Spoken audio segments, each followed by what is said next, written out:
Welcome to a brutal Europa playthrough. This is episode 17. So one of the first things I'm going to do is deal with this pipe here that I'm worried that might have pollutants in it and turn liquids. So we're just going to open that up, remove the pipe so the fluid, the gas will move the other way. And then I guess we're done with that. Right, so we fortunately didn't get any pollutants, I don't think, in this room. Nothing burst. And as pointed out in comments, on Europa, you cannot use sunlight only for growing plants. And thus you will need to have grow lights. And the system I have does end up growing. It's not optimum, but it's in the good enough category, so I'll let it go for now. We do get potatoes, which is fine. Need to start making some of those heavy CO2 filters, so I don't keep swapping them so often. Inventory stuff I have.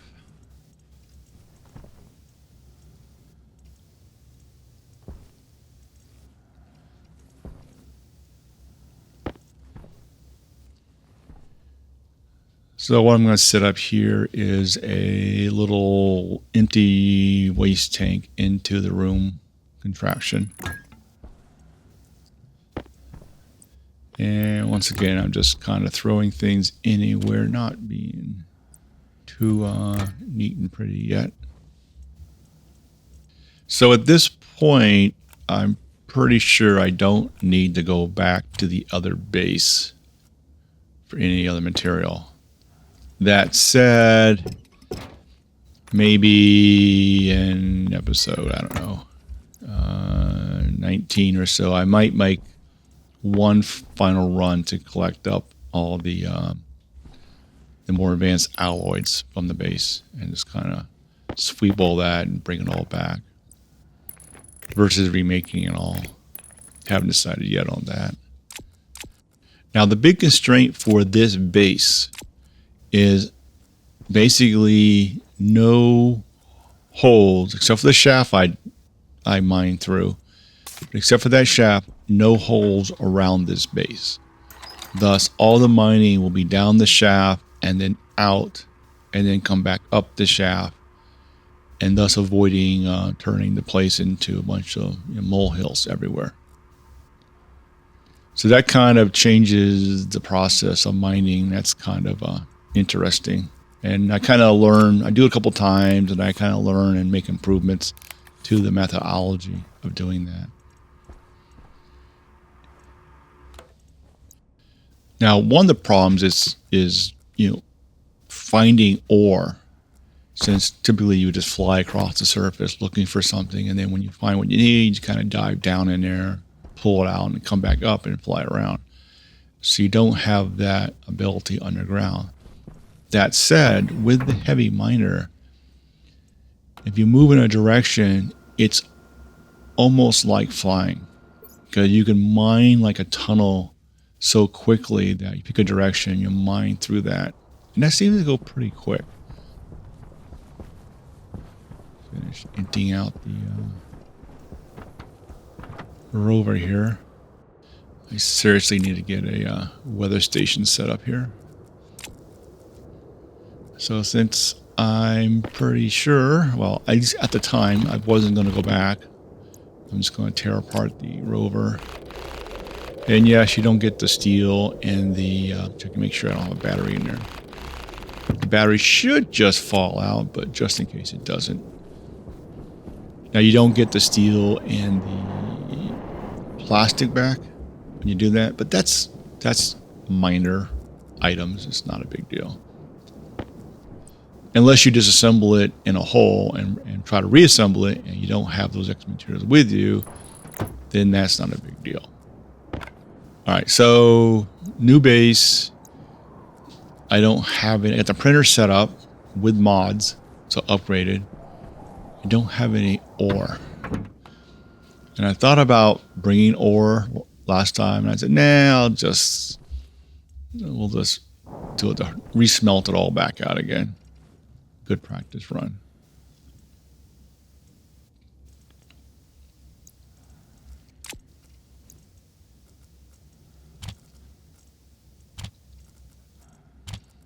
And grab some lockers, which I printed a bunch of lockers up.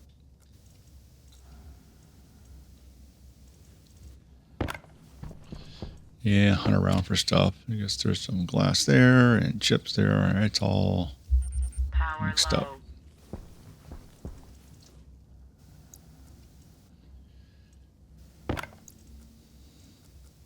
I do need to set up I think I do it in the next episode, set up a way to extract O2 and fill my both jetpack and my air tank.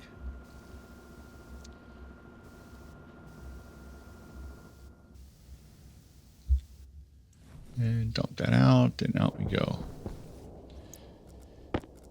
You know, speaking of airlocks, why does it take so long for it to pressurize? So, for example, if you set it to even 10, it just takes forever to fill it up to 10 kPa before the door opens. So I'd always set it to 0. And it's almost like, what's the point of airlock if you have to just set to 0 anyway because it's just so slow? I guess you need a custom airlock system with a large powered event to get it going.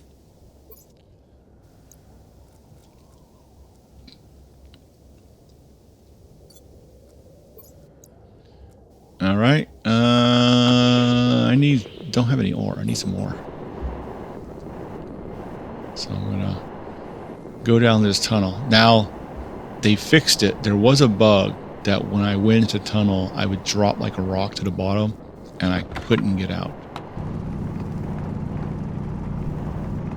And so you're stuck. But they fixed that in the beta, so it's more of a spherical check. So I guess as long as the shaft is not too big in diameter, this is like a 2x2, then it seems to be fine going up and down. If I enlarge it, then I might be in trouble. Now I left the start of the mining at normal speed just so you get a feel of the tunnel system. This is pretty, it's like 85 tiles down, this shaft I get it. Because I'm pretty high up in the mountains here. I purposely did that.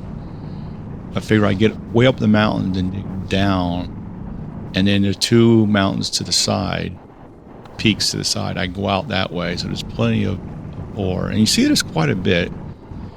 For the common stuff, it's just not so bad, just kind of fly in that direction. Okay, so now the tough problem is remembering where the shaft is and not get lost. Because if I get lost and forced to pop up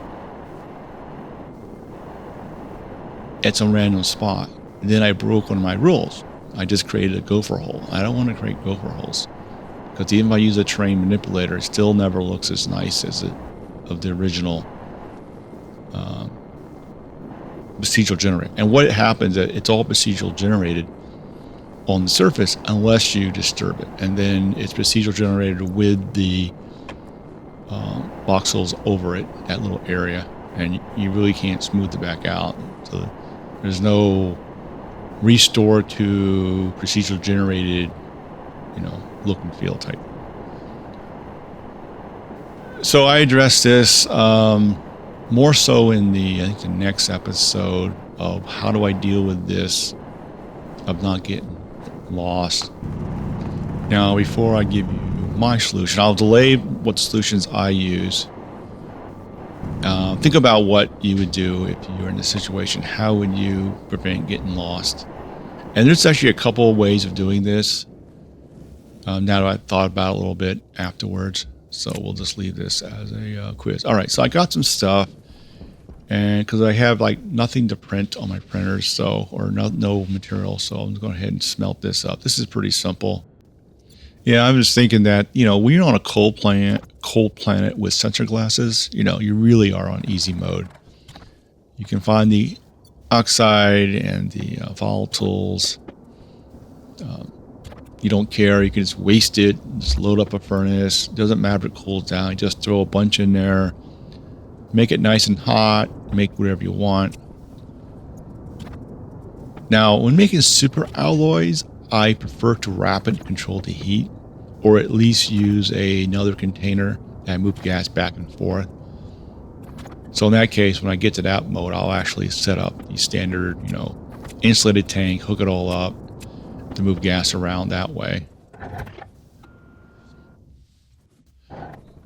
But for now, I'm just not going to just keep it simple for now.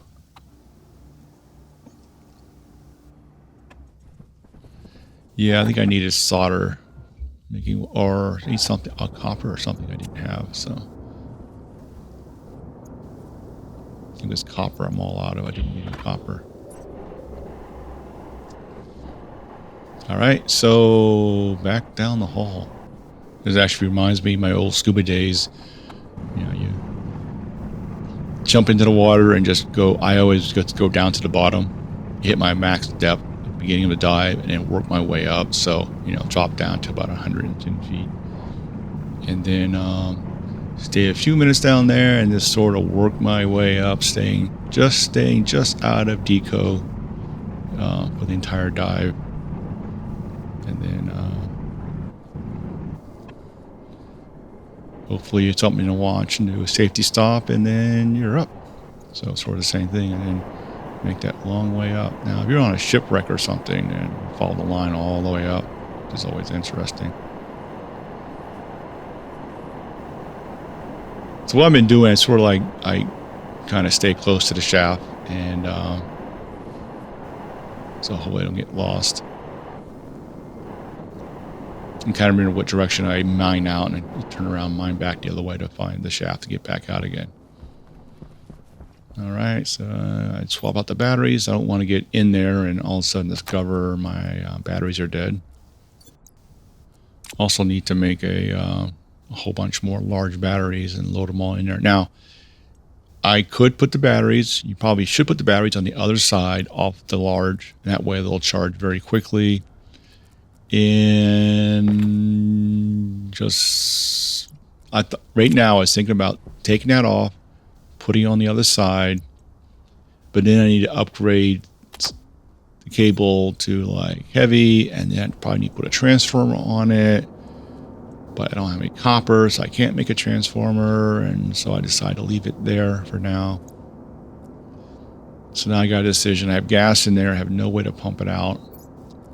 So I can just make it hotter because the pressure is not too high yet. Power low.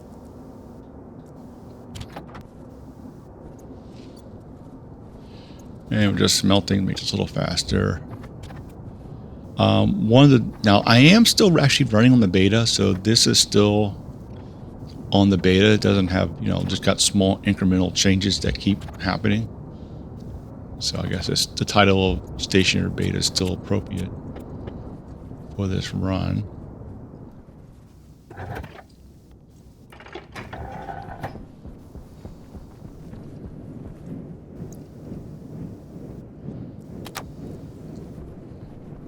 my suit taken care of. And since I'm in the beta, I do monitor what kind of changes going through. And it appears, they did. There's a new storm type called a solar storm. So basically you have a windstorm that makes it really windy and put a lot of stress on the turbines and blows things around and damages stuff. And then you're going to have apparently a solar storm where your solar panels will be 4 times more efficient. I guess things will burn. And if you're in a suit, you'll heat up really fast outside. Things like that. And the full details, I think it's not quite out, but something like that will happen. So then you'll have either, windstorms or solar storms occurring. So you got to deal with those two things. So now when you do like the calculations of the solar panels, now you got to factor in the solar storm. And basically, I guess relying more on heavy cable. Now I said I kind of push it on the light cable, the basic cables a lot. I go crazy with that. I know some people just go heavy cable everywhere. I don't care for the look. And Stationeers aesthetics is everything.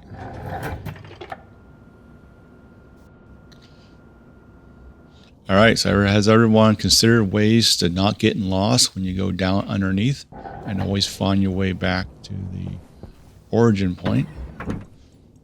So let's go over different concepts. So one is just use the standard tracker GPS coordinates. At the bottom, just write those numbers down. Now you can always, find that spot again pretty easily.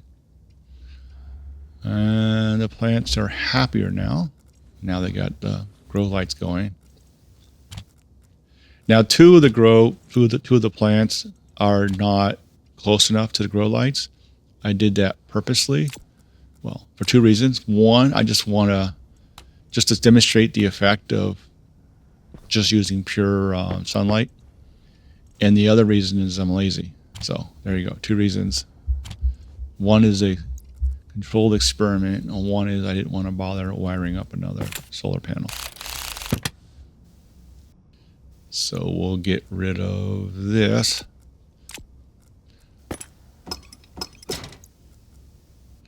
Remember, I guess that's the real mark if you really understand Stationeers, is how fast you can assemble and disassemble some of these pieces of equipment.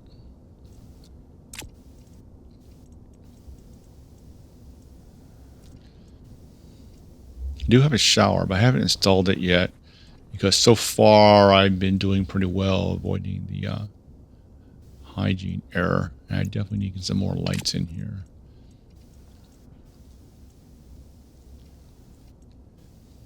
Yeah, one of the problems with these two-story buildings is getting the lights mounted. Now, since I just have,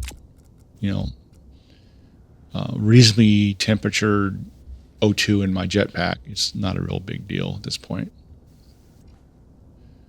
Nice thing about Europa, well, I guess any cold planet you have plenty of O2, but in this case we have a lot of O2 available.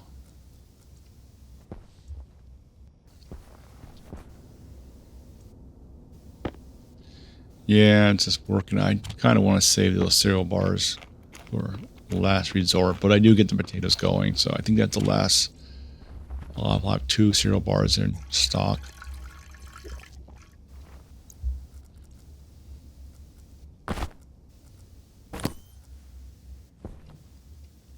Or at least they're happy. They're happier. I got plenty of power. I really don't need to turn these off.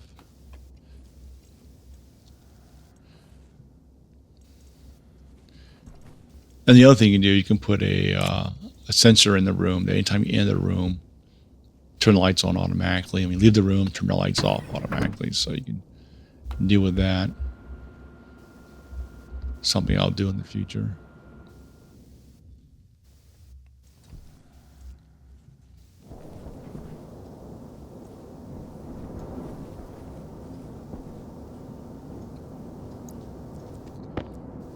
All right, so I need to vent this out a little bit. So we're going to do something simple here.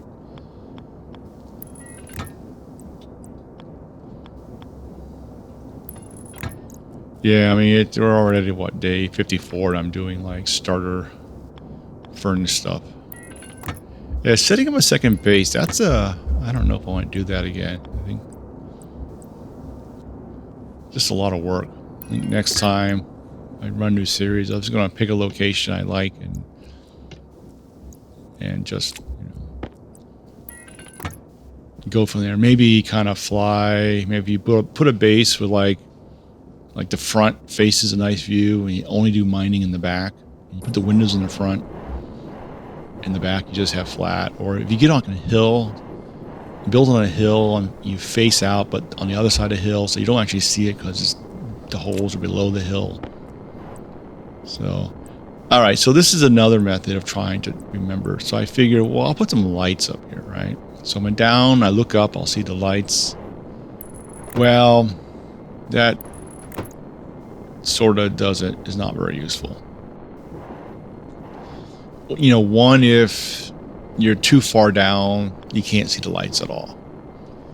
And if your problem is you can't find the shaft, then of course you're not going to see the lights. And so the thing I was thinking, you fly around and you go, well, here's a hole. Is this where the shaft is? Look up, see the lights. Oh, I'm in the right place. You fly up. And generally it only seemed to work if you're already on the shaft, already coming up, and then you see the lights and go, well, okay, so I am in the right place.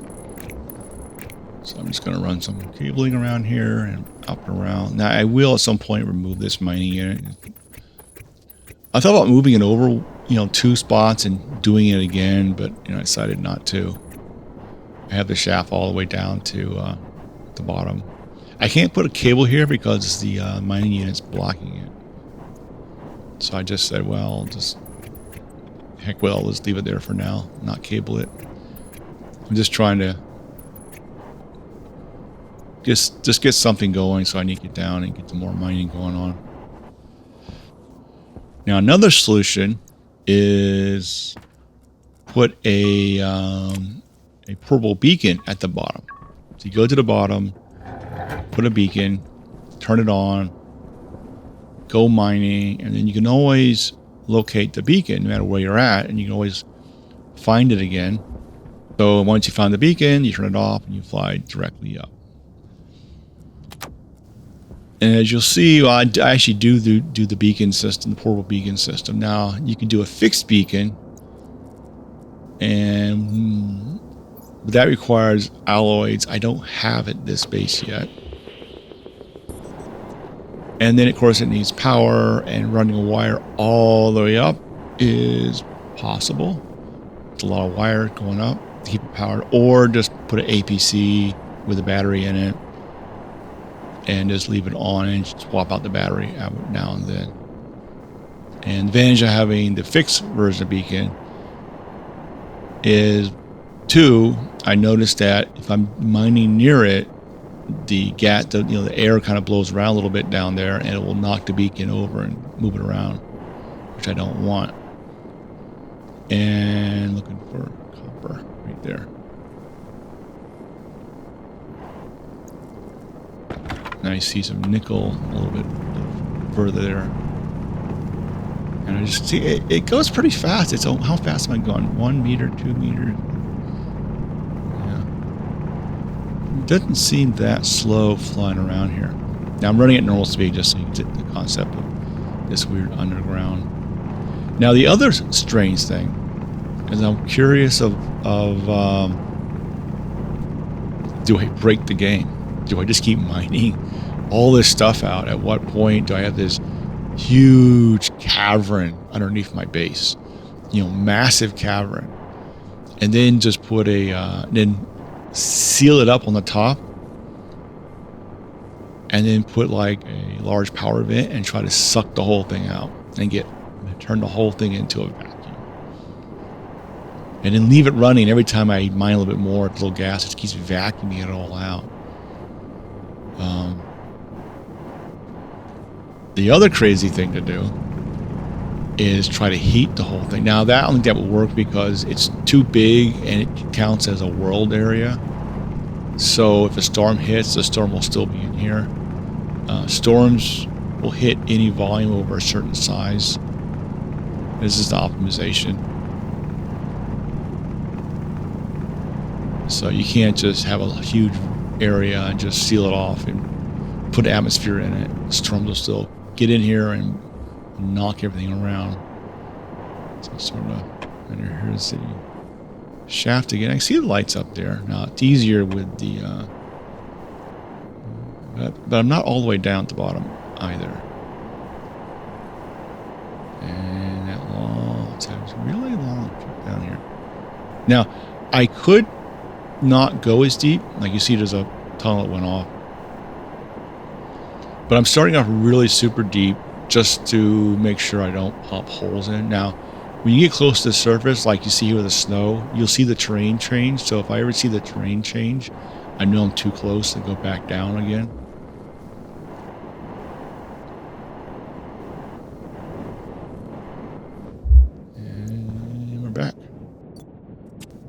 Okay, so I got all the basic stuff now. We have some iron, steel, silicon, copper, gold, all that.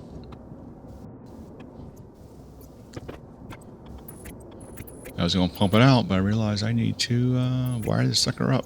All right, so now I can empty it over there, and then I can refill it with more ice stuff. All right, so I can actually start making things. So this whole thing was just so I can make some drains, because they require copper. And we need more insulated pipe. So what the focus now is, I need to fix this so the liquids are routed outside.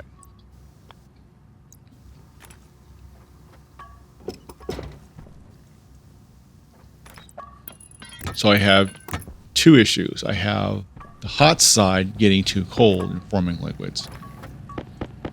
And then I have the side that I use for cooling the room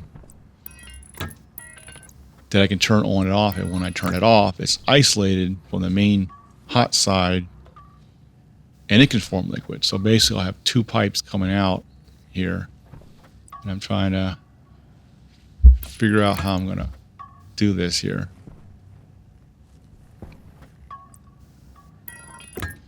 So I figured I just have a second set of pipes. And pipe, and I'll add another pipe and put a drain on the outside, two drains on the outside. I don't have my stackers yet, so I need to print those up too. I missed my stackers. Forgot about that.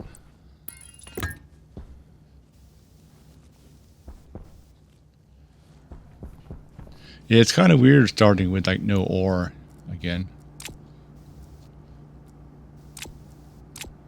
And then the other issue I'm dealing with is to pump out all the, or filter out all the pollutants. And I think there's no volatiles in the room, but any pollutants or any volatiles have to be in this room. Get that all cleaned out, pumped out from my previous oopsie.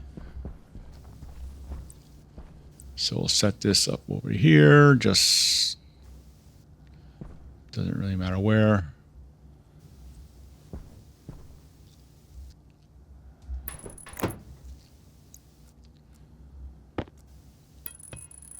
Okay, prepared this time with some pipes. A little better at this. All right, so there's two ways to do this. One is positive, negative. You know, I mean, filter the stuff you want to keep, or filter the stuff you want to get rid of.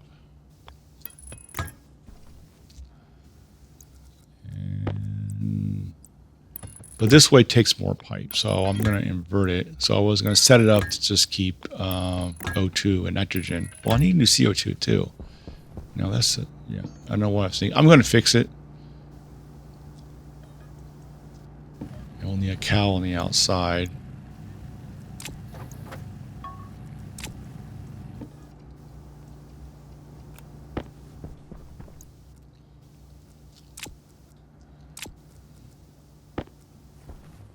I realized I did this wrong.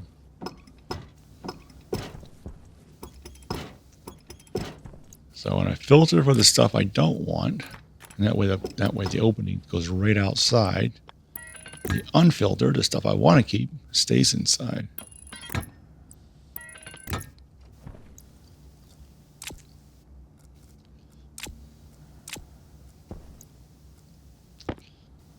I'm not sure if there are any volatiles in here, but just in case, we'll figure catch the two, and just need to get the,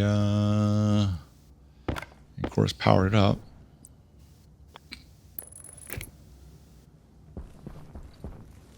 Snake this around.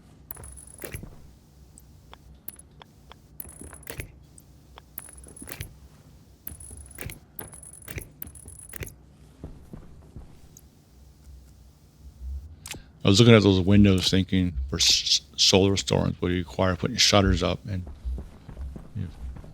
will that sun come into the windows and cause issues inside, and you have to put shutters? That would be kind of wild.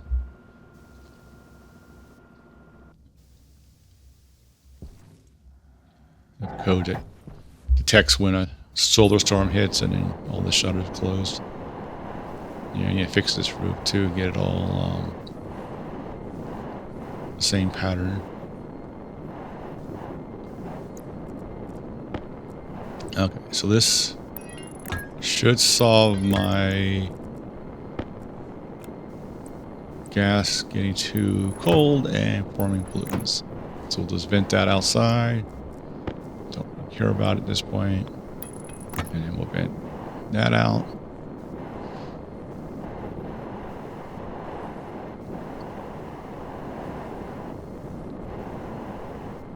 And someday I'll actually put a solar tracker on my solar panels there. Just not a priority right now. We need to get this spot cleaned up, get the air cleaned up, and get it heated. And then once heated, I'll take the wall out between the two and make it one big building. And then I don't have to go in one side and out the other. It'll just be one big area.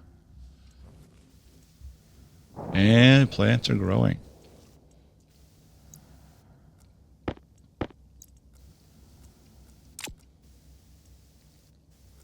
Power low. Seeing what I need when I go over to the other side. I have another insulated tank over here.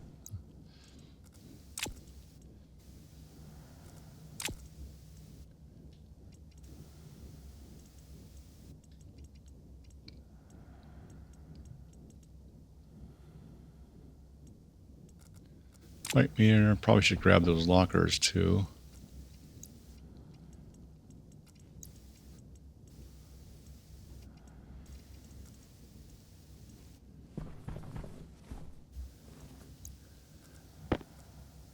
Don't need that anymore.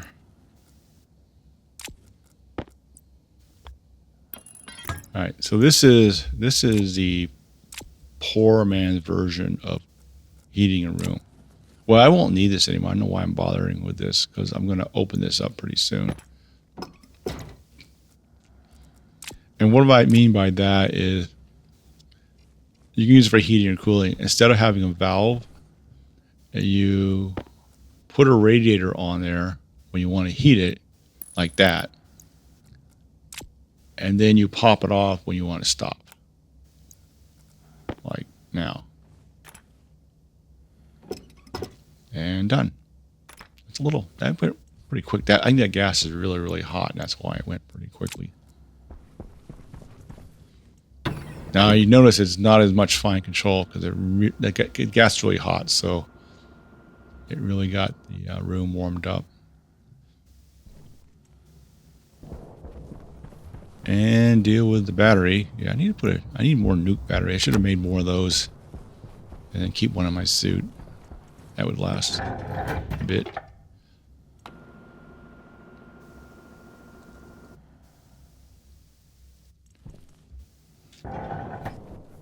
And yeah, still a little toasty in this room.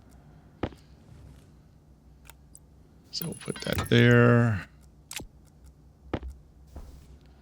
And we'll drop this here and here. And if I turn that open, and we heat the room up.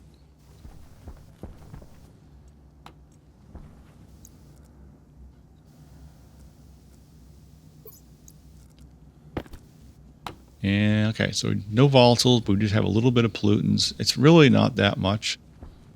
It's, it's not going to hurt the plants, or once it's warmed up, it's going to be fine. But I'll just get all that out over time.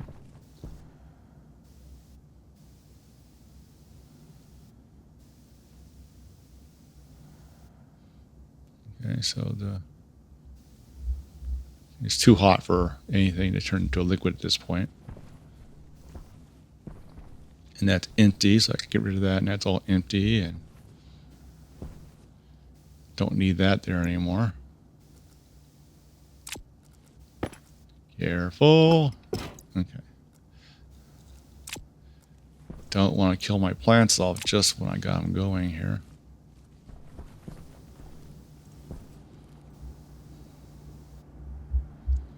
Kind of in here, kind of waiting for the temperature to get up a little higher. So I'm trying to think of what things I could do in here. Why? Because I don't want to leave the room. That would be bad because I get too hot in here.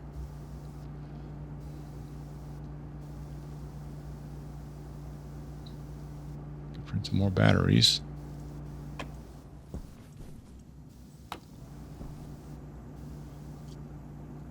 Print the cup up.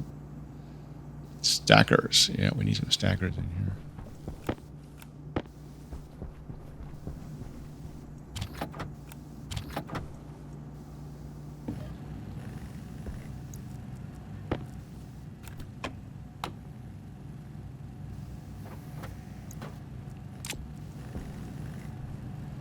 I'm kind of toying with making this room one more frame deeper, so I have a little more room around the tool printer there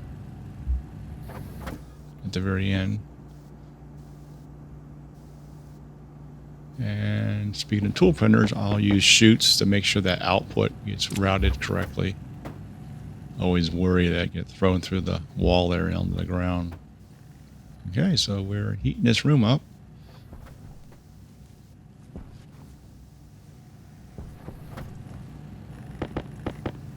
Now, somebody did suggest, I guess in an empty room, you close off a room and you throw a scientifically computed amount of volatiles based on the volume of the room. It all catches on fire and burns and heats up, and if you have the right amount of volatiles, you end up with a perfect temperature or near perfect temperature room. Just gotta then extract the pollutants and any leftover volatiles, and boom, you're done. It's probably a little more ballsy than I'm comfortable with. And I'm sure and was comment given in one of my videos, and all the formula was provided with exactly based on the size for Europa how much volatiles you need. Anyone just want to try that? I think it's in the last episode or the last couple episodes. If you want to try that technique, go for it.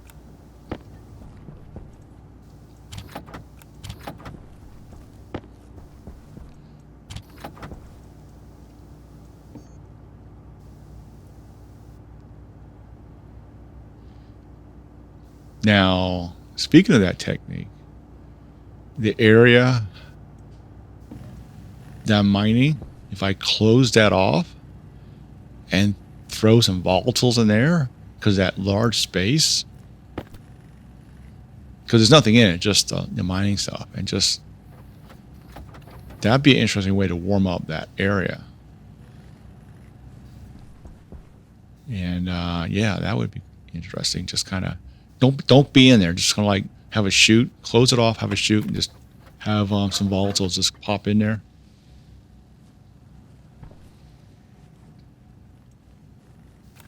You see, I turned it off because it's getting a little close. Okay, so the next thing I plan to do here is I need to get the place warmer.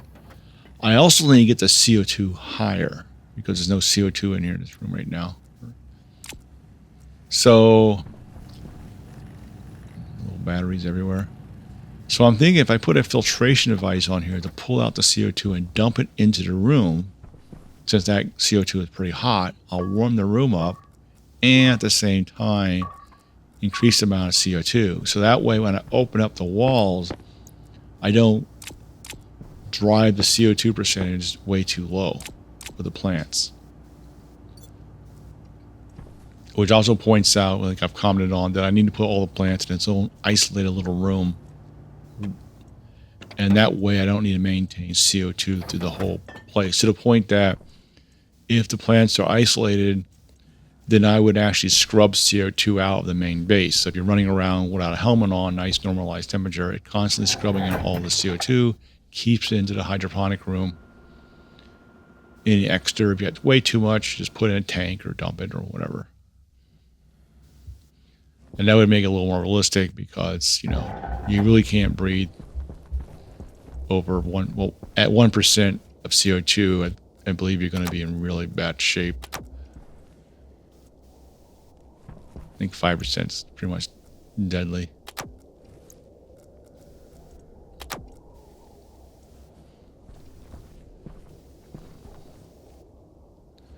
A guy who he was on a rebreather, forgot to change his scrubber, which is effectively a CO2 filter. Went into the dive, thought he was having a heart attack. He couldn't breathe. That's because the CO2 was building up and it was not being scrubbed. And he was not a happy camper. Now, fortunately, on a rebreather, you have a way to you have an air tank on there, so you can kind of flush the loop like you have on these systems here. You have a flush button, so it works sort of the same. You have a flush on your suit too, and you can just flush all the gas out, but it consumes that. And in our case, the rebreather had both a pure O2 bottle and a normal air tank, and you use the air tank to flush the system. And he was doing that over and over and over. And I said he thought he was having a heart attack. Came to the surface, blew his whistle, and they got him. So he was perfectly fine after that, and they discovered he didn't have any scrubber in his rebreather. And that happened because he broke a rule. Well, he broke many rules. So one of the rules when you're on a rebreather is while you're on the boat going out, you put the system on and you pre-breathe it for a few minutes while you're still sitting on the boat. That way, if you have any issues, you pass out, you have a heart attack, whatever, you're doing it while you're on the boat. His case, he didn't do that. He got it all set up, put the mouthpieces, and jumped in without pre-breathing it. And, of course, discovered the problem once he's in under the water, which is a bad place to have problems. Fortunately, he followed his safety procedures and did what he's supposed to do. Because the rebreather tells you how much O2 you have. It does not measure CO2. It doesn't know you have a CO2 going up. It tells you how much O2 you have, which is not very useful. You don't have any scrubber material. And the scrubbers would last like 4, maybe 5 hours if you push it. At least the system I had. So you can set it up. If I go a boat dive and do 3 dives in one day, you set it up once and you do your multiple dives without even touching the system, which is nice and not dragging those heavy tanks around, bringing all those tanks with you, air tanks with you. For those of you who are curious about rebreathing diving. All right, so I'm setting up my little system here to pull CO2 out.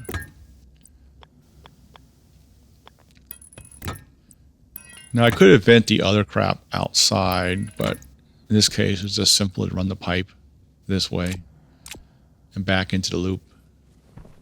And I need a passive vent. So the fact that I spend a lot of time on a rebreather doing scuba diving is one of the key reasons why I leave my suit on default and never turn my air off or my filter off or anything like that. Because when you're diving on a rebreather, you don't turn off your O2. And there is no... It ain't like in the movies when people start getting weird when their O2 level goes down. It doesn't work that way. When your O2 goes down, you either fine or you pass out. There is no, you don't know when your O2 is low.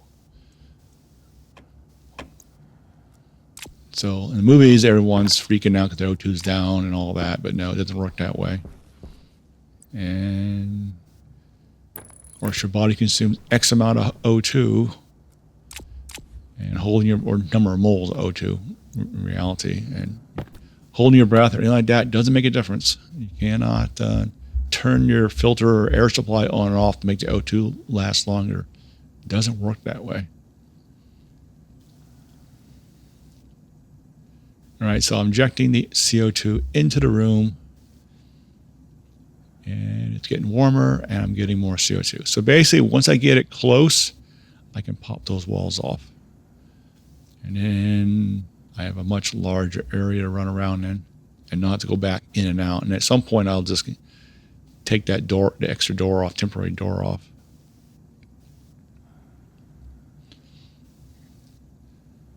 Let me go. All right, I'm going to speed this up a little bit. I'm just staring at my tablet, and I'm going to put some lockers up, do something useful, and just kind of stare at things for a while. Yeah, getting that last little bit of pollutants takes a while. It's effectively noise, and it's not going to hurt anything. And that last one just doesn't fit right. I just have that. I kind of wonder if I can move one down or get them fit evenly, or maybe I need to have 6 across, 6 frames across to make them fit perfectly. But, oh well.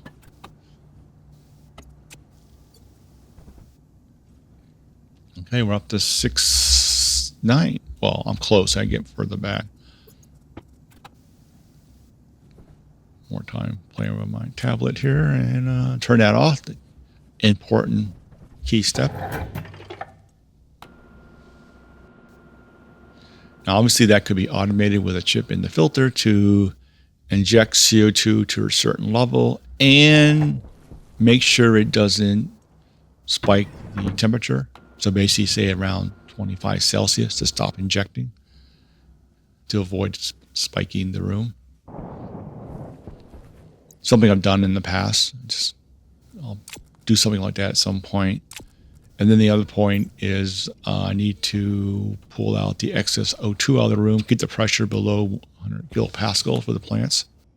Cooling the room, I've done, I think the solution I use for the moon with just changing out the type of radiator will work. I need to republish that video on cooling. It has a anti-freeze protection system built into it.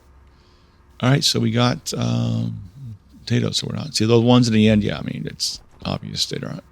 The ones that are close to the grow light grow, and the ones that don't. And wait until the still seeding. Okay. That was a mistake. I misread the message. I didn't see the seeding part on there. And that's why I did that. That was a oopsie.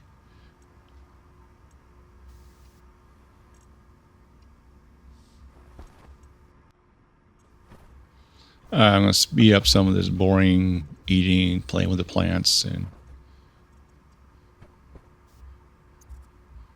getting ready to do some mining here. Get everything prepped and go and look around. All right, so this is episode 17. I have episode 18 recorded. I still need the voiceover. And then what's going to happen after that? So we'll have this one come out today. I won't tell what today is, so you don't know. And then next one will come out, should be the following day. So when this one comes out, which should be today, next one will come out tomorrow. Then I'm going to do some Europa specific automation. So stationary code videos specific to Europa. I need to get some automation going in here. So there'll be one on, cooling, one on, probably O2 injection without over temping the room, which I'm not sure if I have that out already. I've done it in the past. If I already have it, I'll just use that. And anyway, just go through some automation scenarios, and then that means in 19, I'll implement those automation scenarios in that video. So I finally got a locker up. I'm going to rearrange this area, I think, in the next episode. And down we go with a locker, extra locker. So I guess I could have thrown on the ground there, and back down again. And now the really funny thing, when you go all the way to the bottom, like that copper right there, I can't. There's like a floor at the very the bottom, and you can't go below it, but you can see ore underneath it. And the thing is, I don't know if this is a issue because I started this run when they were still playing with the terrain stuff, and thus it's just an artifact of that, or if it still occurs if you do a new start and you have the same issue. So it's kind of weird because you'll see this stuff and you can't mine it because it's below the level. So sometimes you'll do a whole bunch of like a section with copper and I can't get it. It's below the floor area, called the bedrock area. And back up. Okay, for some boring smelting and ore stuff. So we'll just zip to this. While this is running, someone made a comment, I forget which video it was. They said they had an issue with the furnace losing heat when it was, in theory, protected. And I did another test at that. I did it on Vulcan. I haven't done it on Europa. But I contained it with just steel walls, and as long as I had the pressure above, I had like 200 kilopascals of gas inside, between the walls and the furnace. The front of the advanced furnace stuck out, so you had full access to all the controls, and I let it sit there for about an hour. It didn't lose a centigrade sitting outside in Vulcan at all. So you definitely have to have the gas, above 100 kilopascals, or it does not work.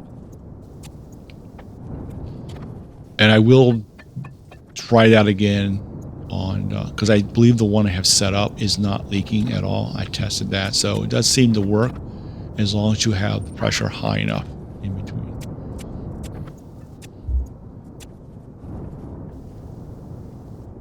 Now, obviously, if I put unsmelted ore in there, it's going to drop in temperature, but as long as the stuff's been smelted, then you're good. I put those extra batteries in there. I need to get rid of all the small batteries and probably just throw all those in the furnace. And sort some more. I need to put a chute that goes directly into this room so I don't have to do all this.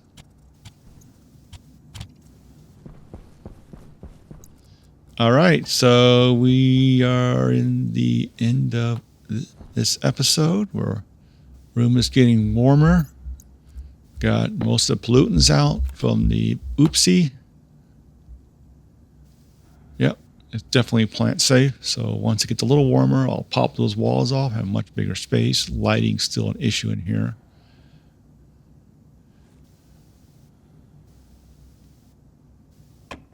All right, that's the end of this episode.